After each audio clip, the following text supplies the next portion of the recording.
Hello YouTube, this is Cover 2 Credits, and today we're going to be running down some games for you. This is part of Stairs' new initiative to get us some more content out, so Wednesday is game day. We're going to kick it off with Epic Games' announcement that they have shut down their MOBA Paragon, which is a shame because I was a big Paragon fan. If you never played Paragon, it was sort of a 3D... I guess MOBA would be the best word, but, you know, sort of like Smite, but this one was a lot more realistic, obviously made with their Unreal Engine, and it just had, I don't know, had something going for it. I liked it quite a bit, but, again, they put the axe on it after they made Fortnite Battle Royale free-to-play, and the game sort of exploded on them, so they've pulled all their developers from most of their other projects and have started working on Fortnite exclusively. The servers are going to shut down on April 26th, and they give full refunds from any money you ever spent on the game, because they felt kind of bad, apparently. Alright, now, next story. We're going to talk about the Dota ESL. There was a Dota ESL tournament in Malaysia, a minor tournament, and what had happened was that the ESL guys had made some advertising contracts with the Facebook game streaming service. And they had made that contract supposedly exclusive. So, they were doing all of their official streams through the Facebook with nothing on Twitch or nothing on Google service.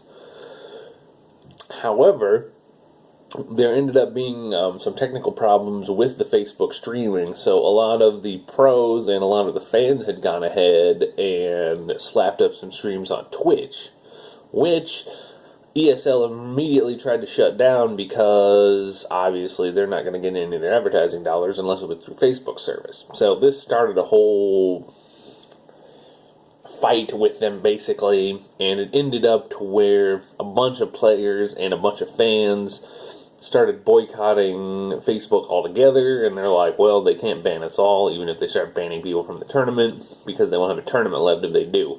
So, originally the players won, but this brings up a interesting point to me about the rise of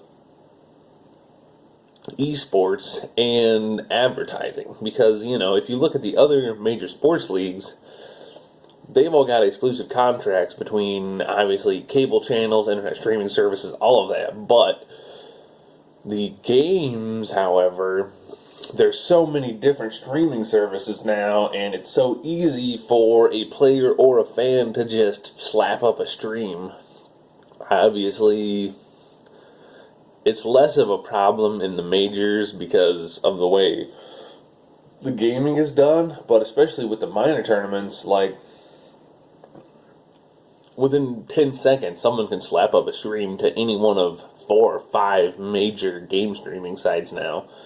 So, to me, that's an interesting question on how the advertising dollars are going to come if they're wanting to make esports into a mainstream thing, which it appears they are, judging by how, you know, ESPN is starting to show more esports, and the BBC is starting to show more esports, and it's becoming a global thing. But because of the technology involved with it, there's a lot more hurdles in place than there is for something, you know, like a football game or whatever. But, like I said, it's an interesting topic, but it's way too big to go in this little thing here. So, we will skip to the next subject, but I'd like guys to keep your minds open on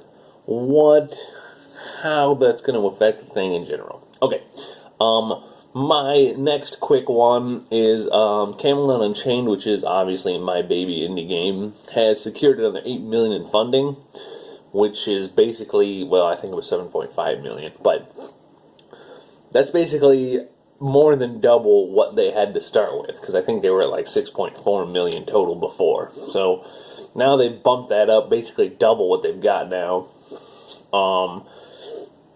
Mark Jacobs, the head project guy, had gone through and Apparently, the guys who funded him the first time when he had started Mythic are now on board with the project. They've created a board of directors and the whole dance. So that's interesting from a gaming standpoint, because this is Camelot Unchained is one of the new crowd-funded MMOs that's coming through, along with Chronicles of Illyria and Crowfall and a couple of the other ones.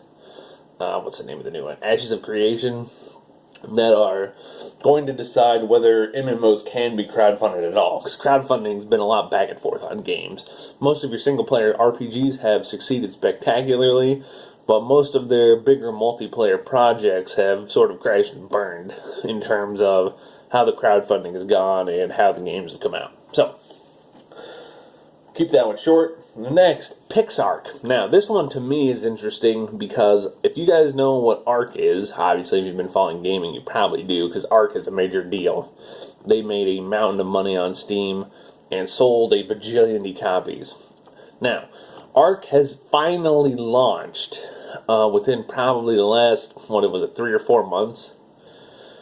No, I think it was this summer, maybe August. Anyway, within the past 5-6 months, Ark finally came out of early access, which it was in for years, and was probably not really needed to be in early access that long. However, game just launched. Now, Ark has switched all the graphics to pixel graphics, and is making another game called Pixark. Basically, a Minecraft knockoff within the Ark universe. A lot of the Ark systems are still there. Dinosaur taming, obviously. I saw the farming system, which is basically identical to the one in actual Ark, just with pixel graphics. They've also added magic. You can be a wizard now and cast spells, and I just thought the whole thing was kind of weird, especially since they just launched the other game. But we'll see how it goes. I know there's a big market for pixel games. I know Trove has done extremely well, and adding Ark to the mix in a pixel format will be interesting to see what's going on. Now, for the big rumor, Microsoft, there's been rumors, they have announced that the vice president who ran the Xbox deal has been moved to senior management level at Microsoft. Now, for those of you who don't know how the Microsoft company is basically set up, you have the boss at the top, the CEO, and then there's a bucket full of vice presidents that oversee all of their major divisions. Now, if they've moved the vice president of Xbox and Microsoft Gaming into the senior leadership, that means that they see that as one of Microsoft's main branches. However, Microsoft Gaming isn't really that big. It's not one of the major contenders. It's one of the bigger ones, but it's not one of the heavy hitters of the gaming universe. However, there have been talks that because of this, Microsoft is looking to spend some of their massive reservoir and buy up a bunch of gaming companies. And the ones that have been rumored to be on the block are EA, Valve, and Pubg Corp, or Bluehole. I think it's Pubg Corp. They officially changed their name. But with that means that we're looking at a deal that's probably going to be in the $60 to $70 billion range of an acquisition. And that is huge. I know Valve, last numbers I saw were around $3 billion, but I think that was back in 2012, and it's probably almost twice that large now. Pubg Corp is worth, I don't know, probably not as much as Valve, but definitely up there in the multi-billion range. And I know EA, they're at least, I think their stock value put them in the 32 to 34 billion for a controlling share, and Microsoft has a tendency to really overpay for its acquisitions. So, like I said, you're looking for a deal that is going to be at least in the 50, 60, 70 billion dollar range to acquire all of those. Microsoft has the money to do it, obviously, but that's definitely going to move them from a gaming power to one of the major powerhouses up there with Activision Blizzard, and honestly, it might put them directly to the top with all of those under their belt at once. I don't know. To me, that screams monopoly, but obviously Microsoft's gotten away with the monopoly thing before. So, we'll see how it goes.